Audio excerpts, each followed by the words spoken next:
I wonder where my wife is going off to. Wife! Wife!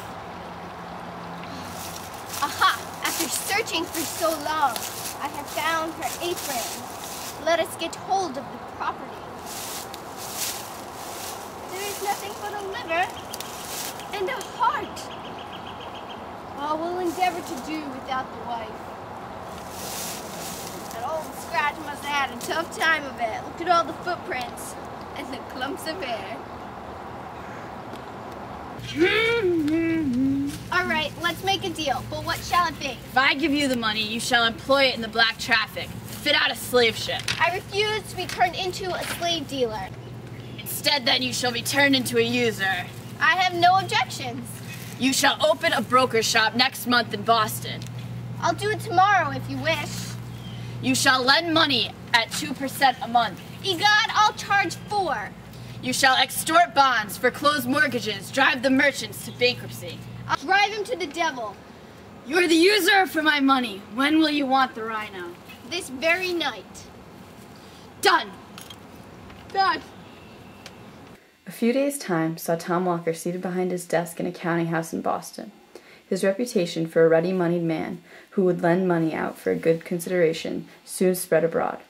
Everybody remembers the days of Governor Belcher, when money was particularly scarce. It was a time of paper credit. The country had been deluged with government bills. The famous land bank had been established. There had been a range for speculating.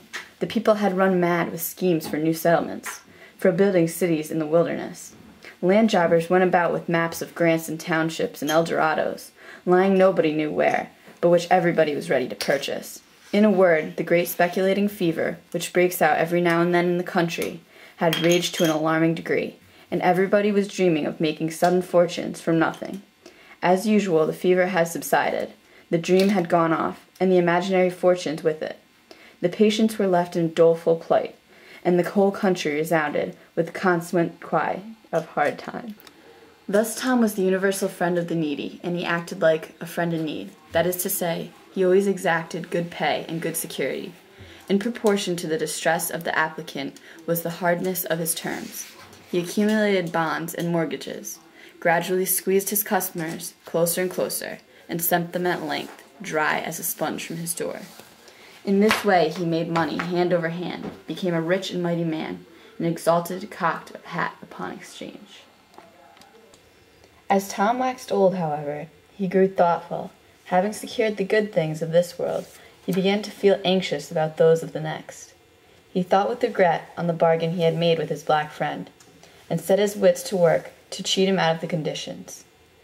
He became, therefore, all of a sudden, a violent churchgoer. Deliver me, O Lord, from evil men. Preserve me from violent men, from those who devise evil in their hearts and stir up wars every day. They make their tongues sharp as those of serpents. Save me, O Lord, from the hands of the wicked. Preserve me from violent men who plan to trip my feet. And some say that Tom grew a little crack-brained in his old days, and that fancying his end approaching, he had his horse new shod, saddled and bridled, and buried with his feet uppermost, because he supposed that at his last day the world would be turned upside down, in which case he should find his horse standing ready for mounting, and he was determined, at the worst, to give his old friend a run for it. Please, Mr. Walker, just a few more months. No, I refuse. My family will be ruined and brought upon the parish. Charity begins at home. I must take care of myself during these hard times. But you have made so much money off of me. The devil take me if I made a farthing.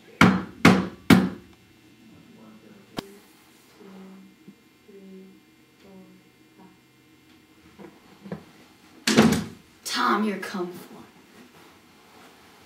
for. Of Tom Walker and his ill-gotten wealth. Let all gripping money brokers lay this story to heart.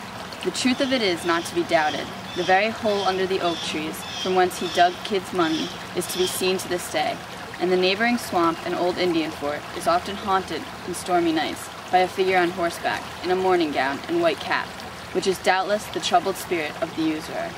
In fact, this story has resolved itself into a proverb, and it is the origin of that popular saying prevalent throughout New England, of the devil and Tom Walker.